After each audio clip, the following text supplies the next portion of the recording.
আপনার পুরাতন ফোনে যদি ইউটিউব না চলে তাহলে কি করবেন? ধরেন আমি আমার পুরাতন ফোনে ইউটিউবে ক্লিক করলাম, এখন এই অপশনটা আসতেছে, তো এখানে লেখা আছে সুইচ টু youtube.com। তো this version of YouTube is our of the data date and no update is available, মানে ওরা বলতেছে এই ভার্সনে ইউটিউব চ্যানেল ক্লোজ করে দিয়েছে। তো আপনাকে ইউজ করতে হলে আপনাকে youtube.com বা ব্রাউজারে যেতে হবে। তো কি করতে হবে?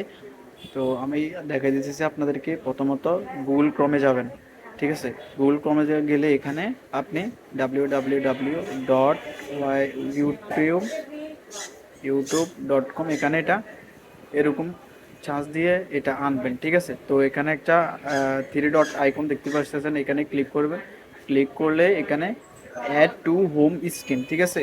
এখানে আপনি হোম স্ক্রিনে শর্টকাট, মানে আপনার হোম স্ক্রিনে অ্যাড হয়ে গেছে, ঠিক আছে? তো আমি এখন চলে যাব আমার হোম স্ক্রিনে।